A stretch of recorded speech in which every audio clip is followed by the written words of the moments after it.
when I started making my first list, Mr. Shoaff said, Mr. Rohn, looks like we're going to be together for a while. He said, I've got a suggestion for you.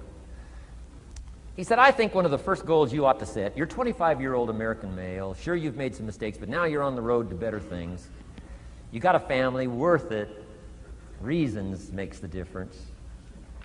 And he said, you've got every reason to do this. He said, why don't you, among all the goals you're going to set, why don't you set a goal to become a millionaire? A millionaire. This is America. All the possibilities are available. Why don't you set a goal to become a millionaire? He said, it's got a nice ring to it. Millionaire. Enough zeros to impress your accountant? Millionaire. And he said, here's why. Now I thought, the man doesn't need to teach me why. I'm thinking, wouldn't it be great to have $1 million? He said, no, that's not it. Here's why. And I had one of the greatest lessons I ever learned, and I'm about to share it with you. This will be worth the price of being here today if you can capture what I'm about to share with you. Babysitter fees, whatever else you paid. Some of you missed some sales today to be here, so this is a costly day for you. But what I'm about to share with you changed my whole life. Here's what Mr. Shoaff said. Set a goal to become a millionaire. And he said, here's why. For what it will make of you to achieve it. And I got one of the greatest classes in one sentence I've ever received in my life. Set a goal that'll make you stretch that far. For what it will make of you to achieve it. What a brand new reason for setting goals. What an all-encompassing challenge to have a better vision of the future. What for? To see what it will make of you to achieve it. And here's why. The greatest value in life is not what you get. The greatest value in life is what you become. Major question to ask on the job is not, what am I getting here? That's not the major question. The major question to ask is, what am I becoming here? It's not what you get that makes you valuable, it's what you become that makes you valuable. So Shoaff said, set a goal to become a millionaire. For what it will make of you to achieve it. Then he said, when you finally have become a millionaire, now, he said, what's important is not the money. I thought, wow, I've got some more to learn. He said, no, Mr. Rohn, I'm telling you honestly, you could just give the money away. Now, I did better than that, right? I told you. I lost it all. I'm rich by the time I'm 31. I'm a millionaire. I'm broke by the time I'm 33. So I didn't have to give it all away. I lost it all. Foolish mistakes I made. I'm a farm boy from Idaho. That early money drove me bonkers. I used to say, how many colors does it come in? I'll buy them all. I went crazy over that first money. I just went crazy. And then I made that one foolish mistake, right? Continuing guarantee. I mean, I'm so naive off the farm. I don't know what continuing means. And a few other mistakes. And by the time I'm 33, I'm broke. Now, I've made and lost millions since then. But what an experience that was. And I'm telling you, the man was right. When I finally was broke at age 33, guess what I discovered? My money did not mean that much. It represented only a fraction of all my assets. Shoaff said, once you become a millionaire, Mr. Rohn, you can give all the money away. Because he says, what's important is not the money. What's important is the person you've become. Now, let me give you the key phrase on setting goals. Set the kind of goals that will make something of you to achieve them. Set the kind of goals that will make something of you to achieve them.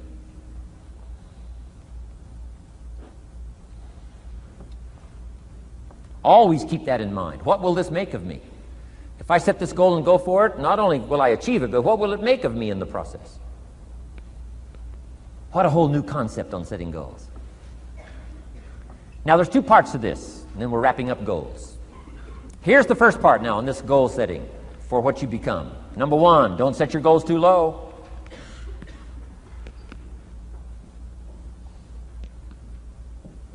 Interesting, we teach in leadership. You'll find it on the cassettes. Don't join an easy crowd. You won't grow. Go where the expectations are high.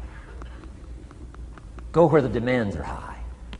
Go where the pressure's on to perform, to grow, to change, to develop, to read, to study, to develop skills. I belong to a small group. We do business around the world. You cannot believe the expectations at that level. What we expect of each other in terms of excellence, far beyond average. Why? So that we can each grow, so that we can receive from the group, we can contribute to the group, something unprecedented. It's called living at the summit. Go where the demands are high. Go where the expectations are strong, so that it'll provoke you, push you, urgently insist that you not remain the same for the next couple of years, the next 5 years, that you'll grow and change. So don't set your goals too low. The guy says, well, I don't need much. Well, then you don't need to become much.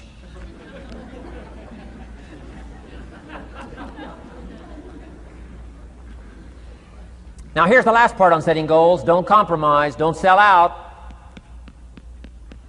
There were some things I went for back in those early years that I paid too big a price for. If I'd have known how much it was going to cost me, I never would have paid, but I didn't know. So don't sell out. Ancient phrase says, count the cost, count the cost, count the cost. An ancient story says, Judas got the money. You say, well, that's a success story. No. It's true, 30 pieces of silver in those days was a sizable fortune. You say, well, if a guy's got a fortune, right, that's a success story. No, you don't understand. His name was Judas. Doesn't that ring a bell? Judas. You say, oh, yes, Judas, the traitor. That's right, the traitor got the money. Doesn't that change the story? And the answer is, of course, it changes the story. Interestingly enough, after Judas gets the money from becoming a traitor, he's got the money in his hot little hand, and now he's unhappy. Somebody says, well, if you had a fortune, how could you be unhappy? Well, he wasn't unhappy with the money. He was unhappy with himself. Key phrase, the greatest source of unhappiness is self-unhappiness. The greatest source of unhappiness doesn't come from outside. The greatest source of unhappiness comes from inside. And here's where the erosion starts, doing a little less than you could. That's where the beginning little infection of unhappiness starts, doing a little less than you can, not feeling that good about yourself. So don't let that happen. Judas is unhappy. He says, what'll I do? He says, oh, I'll just take the money back. Walked in where he got the money and said, here, take this money, I'm unhappy. They said, heck with you, Judas. We got what we wanted, you got what you wanted, out. They threw him out with his money.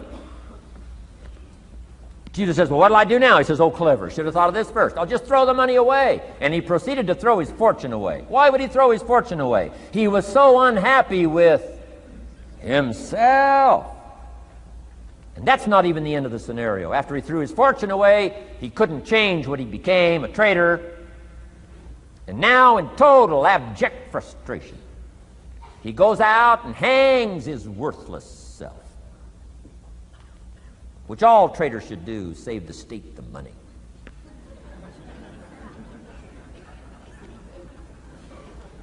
Why such a tragic end? Because he was so unhappy with himself. He sold out. He paid too big a price. Ancient script sums it all up and said, what if you gained the whole world and it cost you your soul? Too big a price to pay if you got the whole world. Don't sell out. Don't compromise your values. Don't compromise your virtues. Don't compromise your philosophy.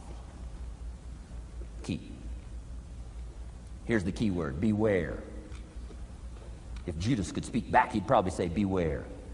Two good words from ancient script. One, behold, the positive word. Behold the possibilities, behold the opportunity. Behold the drama, behold the awesomeness, behold the uniqueness. Behold the majesty, behold. What a good word. But here's the other word. Beware, beware, beware. Don't sell out. Mark well what you become in pursuit of what you want. But I'm inspiring you, hopefully, to set the kind of goals that'll transform your life. Make you far better than you are, far stronger than you are. Okay. Isn't this good advice? This is such good stuff. I should have paid to get in, right? Fabulous. What should a child do with $1? Let me give you the best advice I've got. And this is called sort of middle of the road scenario, and I'll show you how these numbers may change, but here's what I teach. Kids, never spend more than 70 cents. Okay, now you got to pick some number. When I met Mr. Schoaf, I was at about 110%. But remember this, if your outgo exceeds your income, your upkeep becomes your downfall. Good little scenario. So here's the number that I found works best in developing a good financial plan. Never spend more than 70 cents out of every dollar from now on. Now kids ask me what? What do you do with the other 30 cents? Here's my best advice. 10 cents, charity. 10% charity. Supporting worthy projects, helping people who cannot help themselves. Some churches teach tithe, peace, portion. Turning back part of what you take out. Excellent, excellent philosophy. That's what that 10% is. And nothing teaches children responsibility and character better than generosity. No school, no class, no teacher can teach character better than the simple act of generosity. 10 cents out of every dollar. Now you can pick your own number. I'm just giving you my best scenario. Now the time to start this is when the amounts are small. Easy to give a dime out of $1. I'm telling you, kids will give you 10 cents out of every dollar if it's part of their philosophy, if you sell them on it. And that's the time to start, when it's easy, 10 cents out of $1. A little harder to give 100,000 out of $1 million. Someone says, oh, if I had $1 million, I'd give 100,000. I'm not that sure. We better start you early when the amounts are small, so it'll all be set in when the big amounts start to come. Okay? So 10 cents for charity. The next 10 cents I call active capital. Capital meaning try to make a profit yourself. We live in a capitalistic society. Right? Everybody now wants to join capitalism. That's why the walls are coming down. Capital belongs in the hands of the people. That's where the genius is. So the genius is to try to show a profit. Buy and sell. Render service. Show a profit. Now here's what I teach kids. Profits are better than wages. Wages are okay, but wages help you make a living. Profits help you make a fortune. The key is to just understand philosophically a little simple economic scenario. And there's all kinds of ways to make a profit. I'm working on a new book. Here's what it's called. I think it's going to be called, Of Course Kids Should Pay Taxes. It's going to be an interesting book. In California, where I live, kids do pay taxes. If an 8-year-old walks into 7-Eleven, buys something that costs $1, the proprietor makes him cough up 7 more pennies. 8-year-old says, what's these 7 pennies? Proprietor says, that's taxes. That's taxes. Kid says, well, I'm only 8. Proprietor says, congratulations, you're my youngest taxpayer. So in California, kids do pay taxes. Now the question is, should they? Now the title of my book is, Of Course Kids Should Pay Taxes. You got it. Right? The disciple went and caught a fish, found the miracle coins, and paid his taxes and Jesus' taxes. So way back then, Jesus did pay taxes. Now the question is, should he? And the answer in my little book says, of course Jesus and kids should pay taxes. Of course. Of course.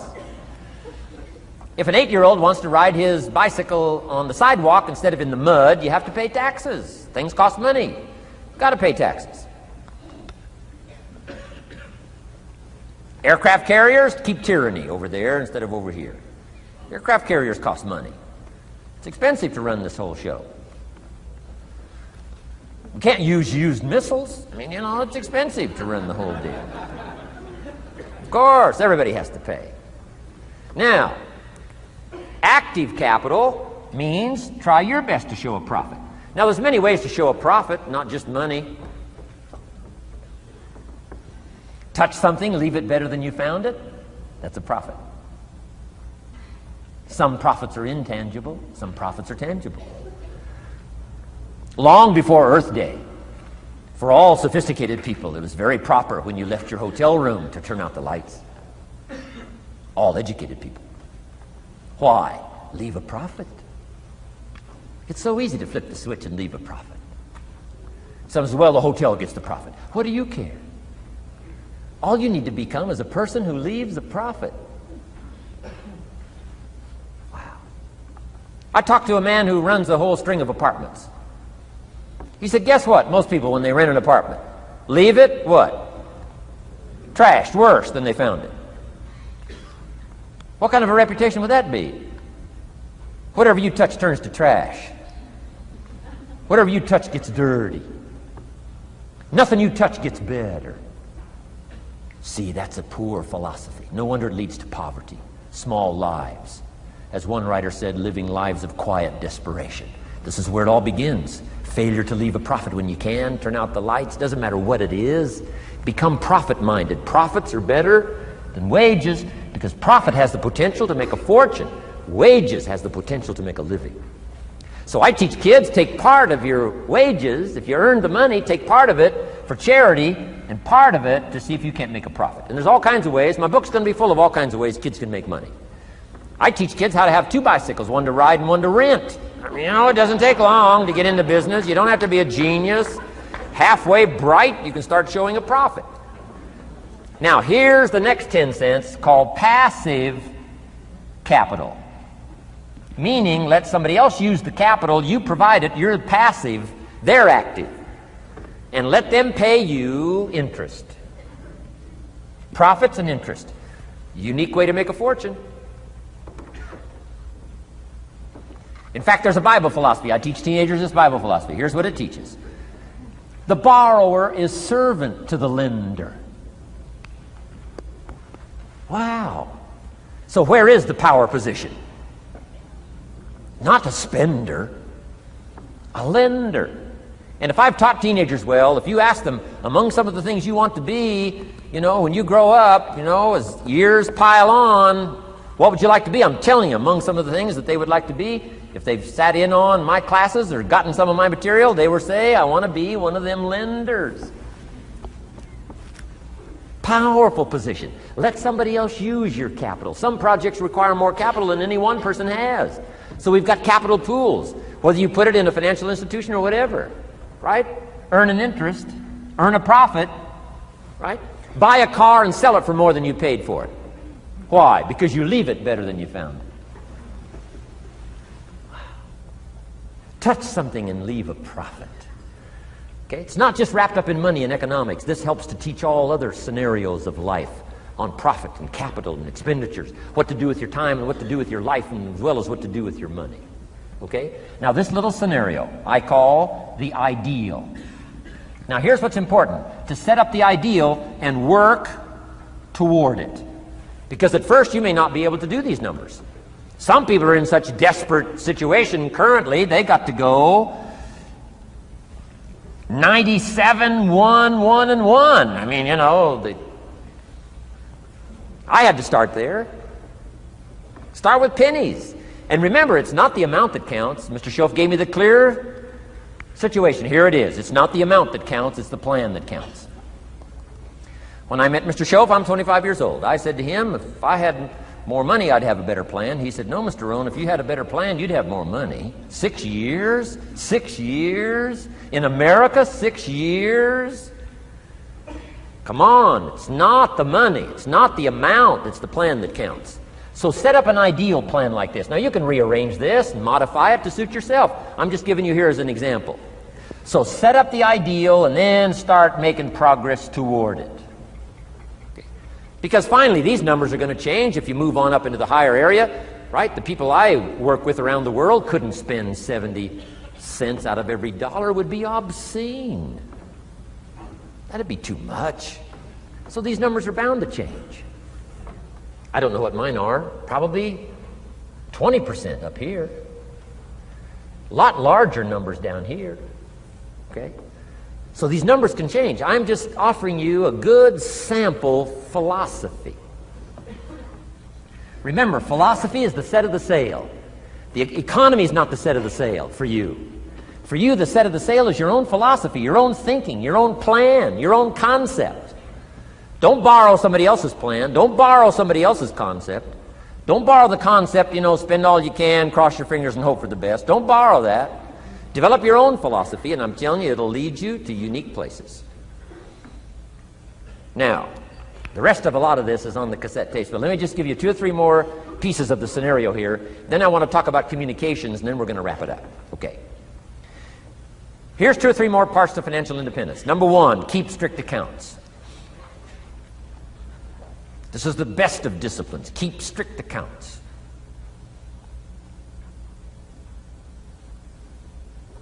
Did you ever hear this expression? I don't know where it all goes. Did you ever hear that? I don't know where it all goes. Oh, we'd love to have you run our company. You don't know where it all goes. Whoa. Did you ever hear this? It just gets away from me. It just gets away from me. Oh, we'd love to turn the world over you. It just gets away from you. Come on, you got to have better disciplines than that. Let that be the 90%. Let that be the scenario of the 97%, but don't let it be your scenario. Don't let it become your philosophy. Keep strict accounts. Next, a new attitude. I had to develop a new attitude as well as new concepts. Here's what I used to say. I hate to pay my taxes. Shoaff said, well, that's one way to live. I thought, well, doesn't everybody hate to pay their taxes? He said, no. No, a few of us have gotten way past that. He says, once you understand what taxes are, here's what taxes are in our governmental system in our society. Taxes is how you care and feed the goose that lays the golden eggs. Democracy and liberty and freedom. Free enterprise. Wouldn't you want to feed the goose that lays the golden eggs? Somebody says, well, the goose eats too much. That's probably true. I understand that. Of course that's true. But see, better a fat goose than no goose. And here's the truth be known. We all eat too much. Let not one appetite accuse another. Of course the government needs to go on a diet. So do most of us. But hey, you still have to care and feed the goose that lays the golden eggs once you understand that that's what it's for. See, it is so important, the right attitude. Here's what I used to say. I hate to pay my bills. You open up the mails, nothing but these window envelopes, bills. I hate to pay my bills. Shoaff said, well, that's one way to live. I said, well, doesn't everybody hate to pay their bills? He said, no, some of us are way beyond that. I said, is it possible to love to pay your bills? He said, yes. Reduce your liabilities? Increase your assets? Wouldn't you love to do that? So start a whole new attitude here. Next time you pay $100 on an account, put a little note in there and say, with great delight, I send you this $100.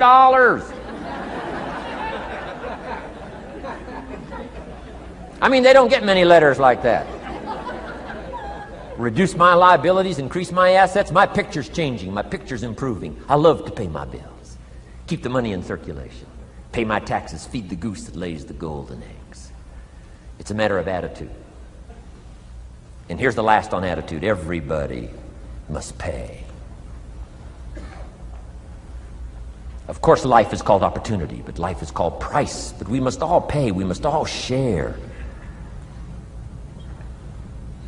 One of the classic stories of all time from ancient Bible script says, Jesus one day and his disciples were standing by the church treasury, synagogue treasury, watching people as they came by and put their offering in the treasury. That wouldn't be a bad idea. Jesus and his disciples standing by the treasury while everybody walks by. Jesus says, how much was that? How much was that? Interesting. And the story said some people came by, put in big amounts. Some people came by, put in modest amounts, average amounts.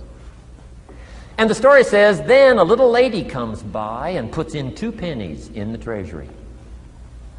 Jesus says to his disciples, look at that. Look at that.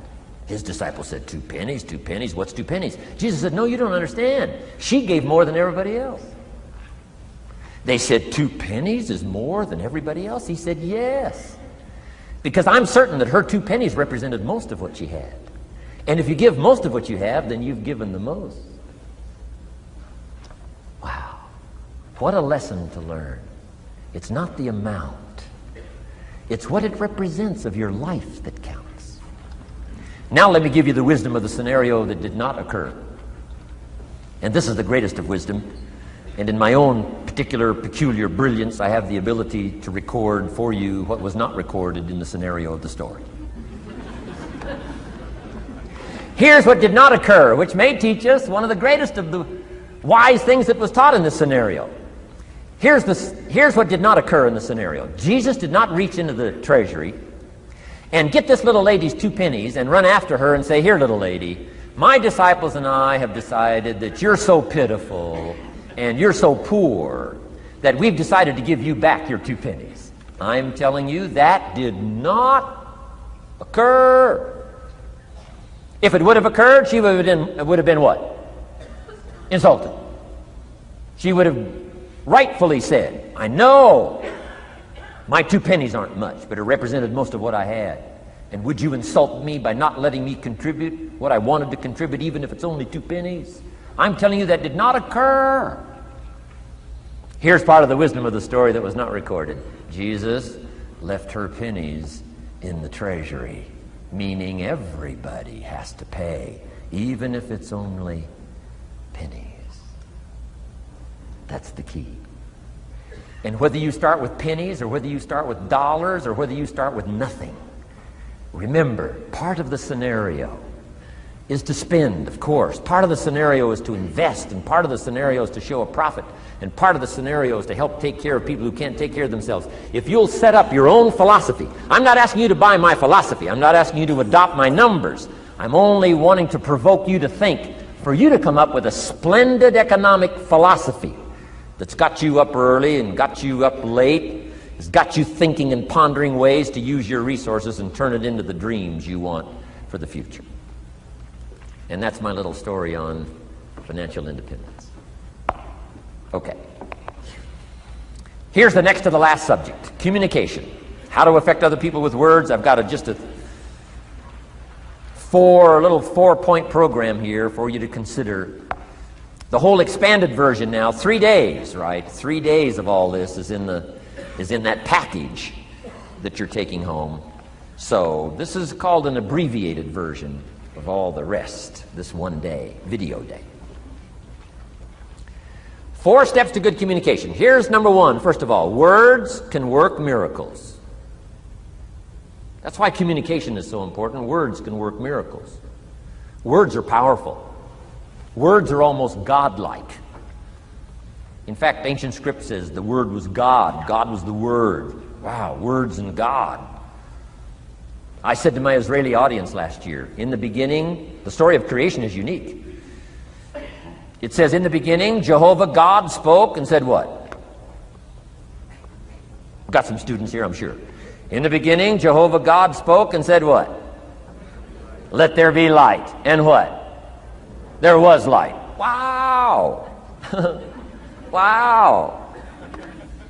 It looks like words create light.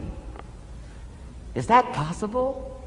I'm telling you it's possible. Humans can get pretty close. What if somebody can't possibly see how they could do well, how they could become successful, how they could transform their lives and their health, their future, and their finances, spiritually, and every other way? They can't see, and you come along and share your story, and maybe borrow some other stories. And by the time you get through with a good presentation to this person, they say, now I can see. Before you got here, I was blind. I was in the dark. And while you were talking, some things dawned on me. Is it possible to create light with human intelligence, with words? And the answer is, of course, of course. Here's part of the spectacular spectacular opportunity as a human being. One person talking to another. It's got so much power, so much potential. A mother talking to a daughter, a father talking to a son, salesperson talking to a client. Nothing more magical and powerful, awe-inspiring than words have the ability to dramatically affect people's lives and futures. So become a good communicator. Let me give you some good keys to good communication. Here's number one: have something good to say. Communication starts with preparation. Getting ready to speak this year, getting ready to speak next year. Attend the classes, read the books. Have something good to say. Here's 4 good words to help you to have something good to say. One is interest. Develop a new interest in people and life and what's going on, economics and politics, religion, social structure, possibilities, opportunities. Develop a new interest. Here's the next word: fascination. Goes that step beyond interest. That's why kids learn so much that first 6 years. Fascination. Adults are walking on ants. Kids are saying, don't walk on these ants. I'm studying these ants. I'm looking at these ants. Kids are so fascinated. How come an ant can carry something bigger than he is? Wow. That's how come they learn so much. They're fascinated. And here's another little clue I've learned. Turn frustration into fascination if you can. You'll learn more. I've worked on this. I'm pretty good at it. Out in Los Angeles, I'm on the freeway. My airplane leaves in 45 minutes. The traffic is moving not 1 inch. I am now fascinated. I'm telling you. Now, it doesn't work every time. That's true, but every time it does work, I'm telling you, you'll come away with more. Learn to be fascinated instead of frustrated if you possibly can. Turn that little scenario on for yourself. Next is sensitivity. You got to understand, we use the phrase, where people are coming from, where they've been, what's going on. Sensitivity training is so important. People not like you, people that have got challenges and problems and difficulties, you got to do your best to be sensitive to other people, where they find themselves, the pit they might be in currently, what's going on. Be sensitive to that. Here's 2 of the greatest things said about Jesus. 1, it said he was touched. He was touched by where he found some people. He was touched by the misery he found some people in. He was touched. He was touched. And here's the other word. He was moved, it said. He was moved, touched and moved. If you really want to communicate well, you got to be touched and moved. Not just by your own drama of life, but by the drama you know is going on in other people's lives. Sensitivity. How does an adult 40 talk to a child who's 12? You got to be sensitive. Not just to your current situation. One of the best ways to identify with a child who's 12 and you're 40 is remember when you were 12. Go back, remember the scenario and let it hit you again, let it touch you again. I don't have any problems with 12-year-olds. I remember almost every day of being 12. 12's a unique year. 1, you're not 13. I mean, you know. If I heard it once, I heard it 100 times. Of course you can't go, you're not a teenager. Wow, I can't wait for this year to be finished. Remember, that's part of sensitivity. Remember. Apostle. One who became an apostle, leader of the Christians, was once Saul from Tarsus, hater and killer of the Christians. After he was converted, became a leader, became Paul apostle, revered. Why was he so effective in his language, in his ability to touch people with his words and with his presence? If you read part of the scenario of his history, he gave an account of his own life and said, here's why I think I'm so effective. I remember the pit I came from. Sure, they call me apostle, but I used to kill these Christians, and I never forget that. If I want to get in touch with other people's difficulty, I got to remember my own difficulty. Let it hurt again. That's what makes a good performance. A good actor, a good actress, the emotion close to the surface from the remembrance of things past, and then well-chosen words delivered with emotion, powerful. The last word is knowledge. You just got to go through exercises like this. Take the notes, work hard, roll up your sleeves, go to work. Gather the knowledge in journals, gather the knowledge in notebooks, gather the knowledge in a library and cassettes and videos and every other means. Gather knowledge. Don't be lazy in learning. A major part of communication is preparation. Now here's the next part of good communication. Say it well. One is having something good to say. Number two is saying it well. Let me give you a quick list on saying it well. Number one, sincerity. Best place to start if you want to communicate well is let your sincerity show. Next is repetition, the mother of skill. I've been at this 33 years. Someone says, well, you give a pretty good seminar. I should. 33 years?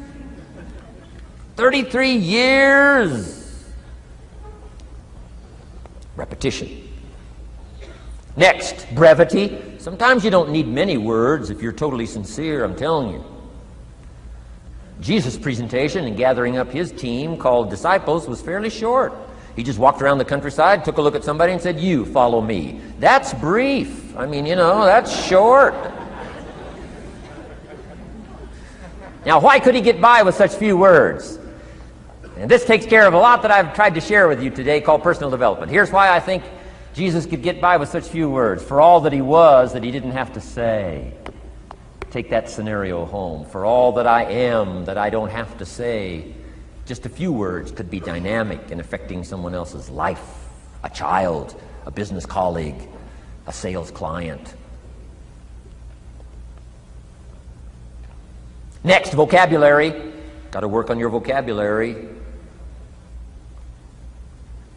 Some of my friends took a survey among prisoners working on some rehabilitation program. They weren't particularly looking for this, but here's what they found. There's definitely a relationship between vocabulary and behavior.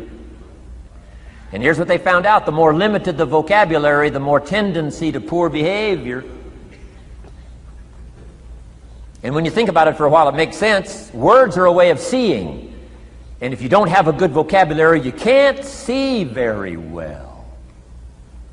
Can you imagine the mistakes in judgment when you can't see very well? Next, words are a way of expressing what's going on in your head, what's going on in your heart. What if you can't see well and you can't express well?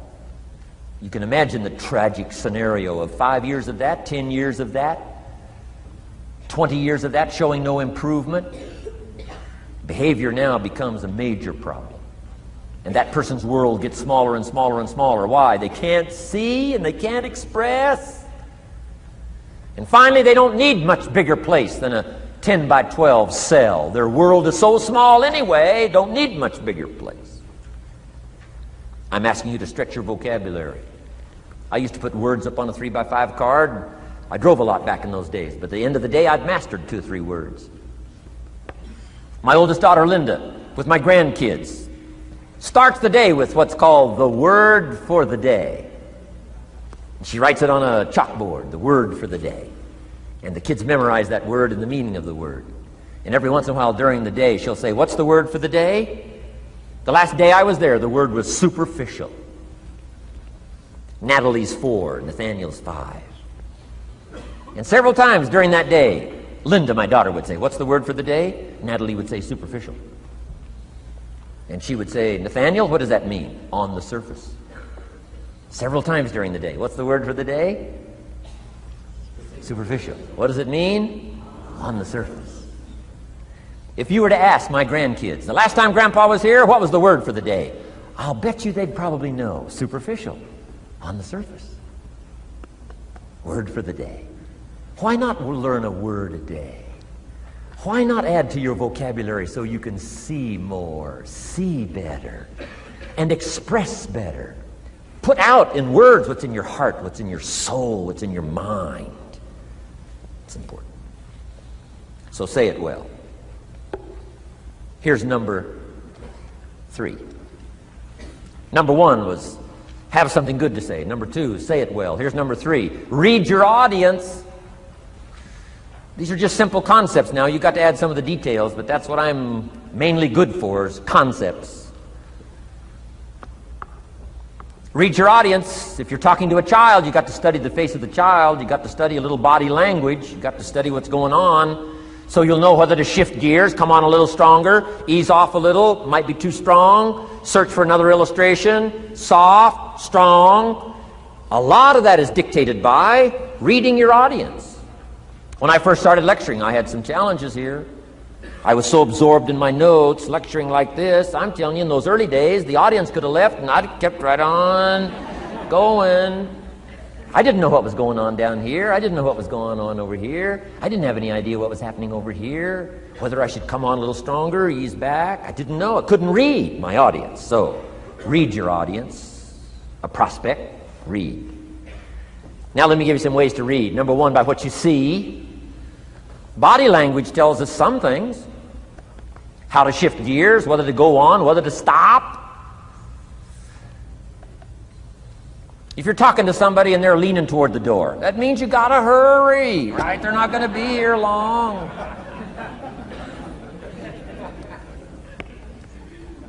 Body language. Guy's got his arms folded, chin tucked down. You got your work cut out for you. You're gonna have to reach deep in your bag. Find some extraordinary stories. This one's not going to be easy. What tells you that? Reading what you see. Here's the next one. Read what you hear. You've got to read a child's impatience.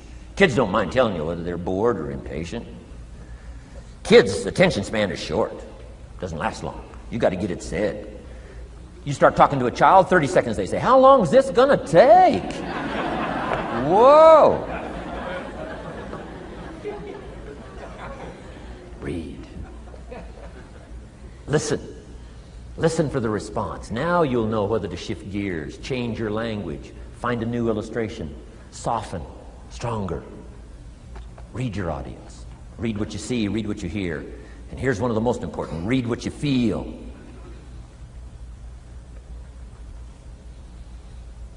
Now, women are probably better at this than men when it comes to picking up emotional signals.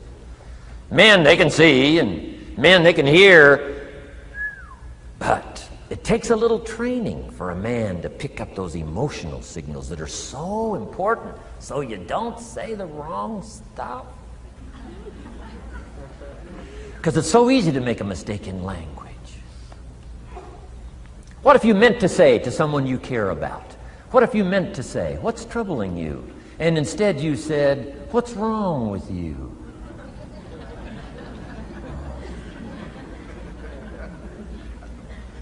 Communication.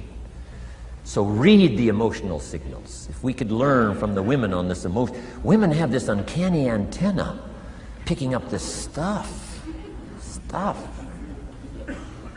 Woman says, "Doesn't feel right." I mean, what does that mean? It doesn't feel right. It doesn't feel right. Whoa. Women have got it though. Seems to be built in. Especially danger. Women pick it up quicker than men. It's built in, I think. Way back, right? Man was the provider, mama was the protector at home. So she picked up this scenario of danger, I think, these signals. But they are good. In the middle of the night, mama wakes up. The baby cries, mama wakes up. Papa sleeps. The faintest cry, mama's awake. Or she nudges her husband and says, go look, something isn't right. He says, "What do you mean it isn't right?" She says, "No, go look." He said, "Hey, everything's okay." She says, "Go look." He says, "Okay." And he gets out of bed, goes downstairs. The front door is open. How did she know that? We don't know. I mean, she just knows. She just knows. But I'm telling you, it's so valuable in communication to be able to pick up the emotional signals as well as what you see and as well as what you hear. It's so important. But women are good. Ancient scenario says this: there are shepherds and there are sheep and there are wolves. What a good life scenario. But it doesn't stop there. This ancient scenario says also Some wolves are so clever, they've learned to dress up like sheep. Now you got to have a woman. Got to have a woman. Man says, looks like a sheep, talks like a sheep. Woman says, ain't no sheep. Take my word for it. Well, they know.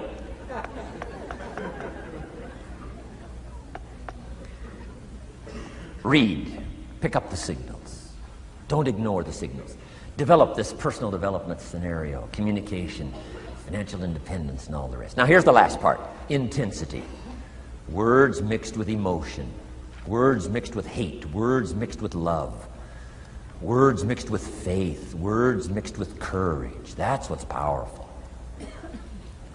Words have a certain effect, but words loaded with emotion have an incredible effect. If I had a little straight pin, a guy buys a shirt, it's got all these little pins in it. I take out all these pins. If I took one of those little straight pins and I threw it at you, and let's say it reached you and hit you in the face or hit you in the hand, you'd feel it. This little straight pin, you'd feel it. That means I got you with my words. But what if I took that little straight pin and wired it to the end of an iron bar about that long? See, I could drive that pin through your heart. The pin is the words, the iron bar is the emotions. The emotions. Here's the best I could share with you. Put more of you into what you say. Don't be casual in language. Don't be casual in words. Casualness leads to casualties on the freeway and in communication. Don't be lazy in good communication. And put more of you. Now here's the last thought. The emotions must be measured. It can't be too much for the occasion if it's not called for. In leadership we teach, don't shoot a cannon at a rabbit. It's effective, but you got no more rabbit.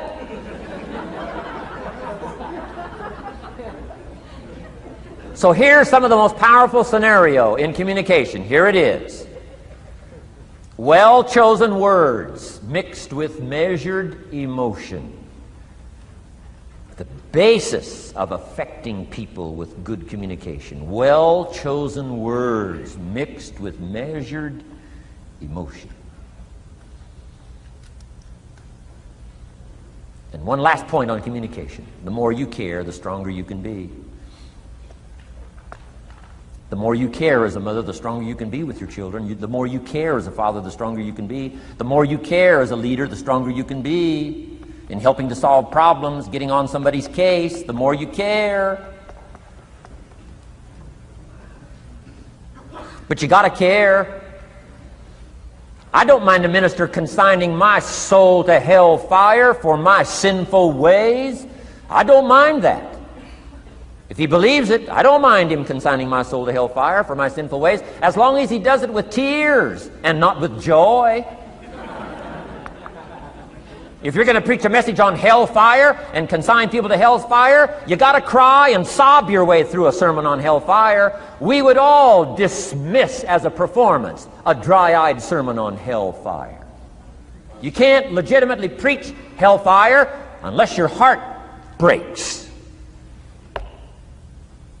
Otherwise, it's a performance. Otherwise, we could all dismiss it. Why? The heart's not there. There are some conversations that don't make sense unless they're accompanied by tears. It doesn't mean anything unless it's accompanied by a broken heart. Learn measured emotions. Remember, draw from well-chosen words, expanded vocabulary. Be interested and fascinated. Pull all this together. I'm telling you, your ability to touch other people will grow day by day, week by week, month by month, year by year. Here's my last subject. It comes in two parts. First is the negative part. And I got just a couple of tips for you on negative. There wouldn't be positive without negative. It's part of the life scenario. Ancient script says it best. There's a time to laugh. And once you've learned to laugh, just keep on laughing. No. Just get another positive book. No. There's a time to laugh, what? and a time to cry. And you've got to become so sophisticated and so well educated that you don't laugh when it's time to cry. And you've also got to learn to cry well. How are you going to identify with some people if you don't cry with them? It's very important. The negative side is very important. Negative thinking. I teach kids, and you'll find it on those cassettes, the ant philosophy. Let me just give you the quick scenario on the ant philosophy. Number one, ants never quit. What a good philosophy. If they're going somewhere, you stop them, and guess what? They'll look for another way. How long will they look? Till they find it, or till they die. What a great philosophy.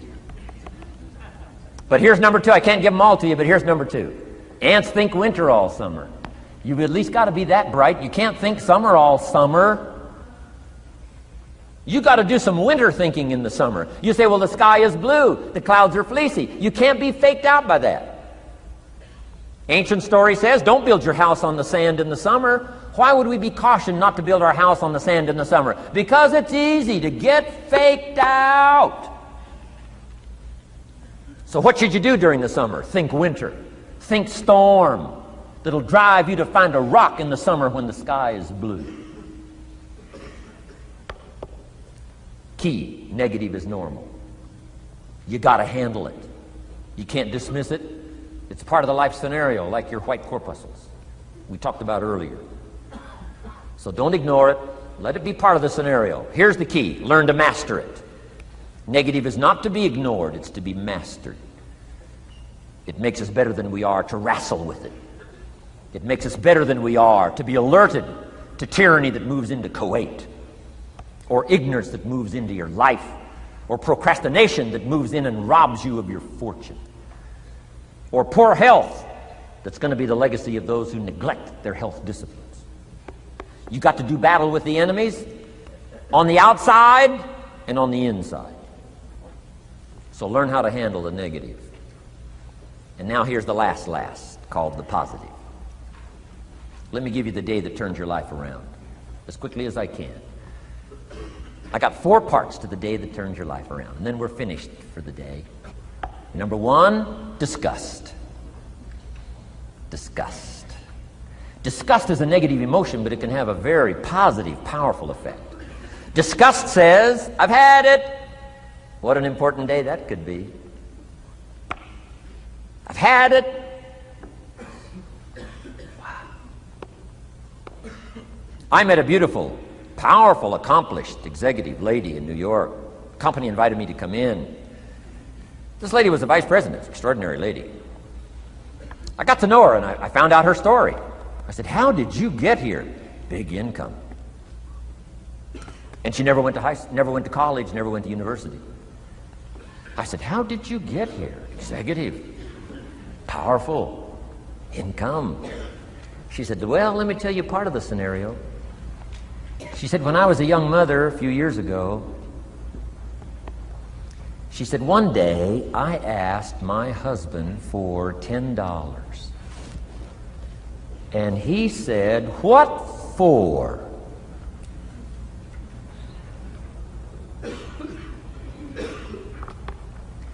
She said, before that day was over, I decided I would never, ever ask again. She said, I started studying opportunity, found it, took the classes, put myself through the schools, did the scenario. Now I'm vice president. I make a lot of money. And she said, I kept my promise. I've never, ever had to ask again. It's called a life-changing day. The day you say, enough is enough. Now, if you can add an act to your disgust, it helps. The man takes a shotgun to his car, blows out every window, destroys every tire, puts 100 rounds in it, and says, I've driven this embarrassing thing for the last time. And then he saves it. He saves it. And later when somebody says, how did you become rich and powerful? He says, let me show you this car. One day I'd had it up to here, I blew it to smithereens. Enough is enough. Powerful. Here's the last three. Next is decision. Decision-making is a life-changing day. If you went home today and in the next few days cleaned up a list of decisions, it could furnish enough inspiration for the next 5 years, 10 years. What an inspiring day, the day you can bring yourself to decide. And here's the third one, desire, wanting to bad enough. Who knows the mystery of that? We don't know. But here's something I do know. Sometimes desire waits for a trigger, waits for something to happen. Who knows what the happening may be? A song, the lyrics, a movie, the dialogue, a seminar, a sermon, a book, an experience, confrontation with an enemy, a conversation with a friend who finally levels with you. Whatever the experience it is, it's so valuable. And here's my best advice. Welcome all experiences. You never know which one is going to turn everything on. Don't put up the walls. The same wall that keeps out disappointment keeps out happiness. Take down the walls. Go for the experience. Let it teach you. And here's the last one. Resolve. Resolve says I will. Two of the most powerful words in the language. Benjamin Disraeli said, nothing can resist a human will that will stake its existence on its purpose. Shortly put, I'll do it or die. Best definition of resolve I got from a little junior high girl, Foster City, California. I'm going through some words one day. I got to this one and I asked the kids, who can tell me what resolve means? Some didn't know, some tried. Interesting. The last one was the best. Little girl about 3 rows back, she said, I think I know, Mr. Rohn. I said, what? She said, I think resolve means promising yourself you will never give up. I said, that's the best I've ever heard. She's probably giving seminars somewhere today, right? I mean, that's the best I've heard. I asked the kids, how long should a baby try to learn how to walk? How long would you give your average baby? Before you say, hey, enough's enough. No. Any mother in the world would say, you're crazy. My baby is going to keep trying what? Until. What a magic word. I want you to write it down. Until. Promise yourself you'll read the books until your skills change. You'll go to seminars until you get a handle on it. You'll listen to it until it makes sense. You'll go for it until you understand it. You'll practice it until you develop the skill. Never give up until, however long that is. Step by step, piece by piece, book by book, word by word, apple by apple. Walk around the block, walk around the block. Go for it. Don't miss the chance to grow. And resolve that you'll pay the price until you learn, change, grow, become. Then you'll discover some of life's best treasures when you pay that price. Now here's my last word to you. As leaders in the community, I'm sure you are. Parents, the greatest challenge of leadership is parenting.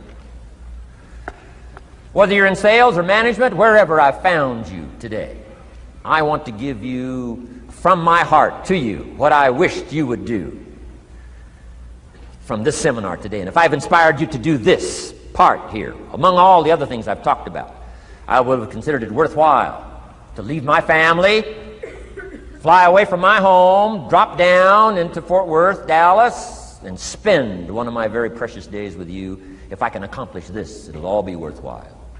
It comes in two parts, and here it is. One, learn to help people with their lives, not just their jobs. Learn to help people with their lives, not just their skills on the job. Touch people with a book, touch people with a poem, touch people with some words. Don't fail to say something that could be meaningful. Help people with their lives, help them set their goals. Help them with their dreams. Help them with the future. Help them with errors. Help them with mistakes. Help people. Help your kids. Not just get along. Not just hang in there. Not just try to hold the family together. Try to build lives with communication. Build lives with setting goals. Help your kids with their lives, not just their homework, their lives. And here's my last one for you personally. because I'm probably one of the best examples of this standing before you in this auditorium today. Here it is. Ancient script says, if you work on your gifts, they will make room for you. If you work on your gifts, they will make room for you. Wow. Look where my gifts have brought me today, to this room. A chance to invest in this many lives,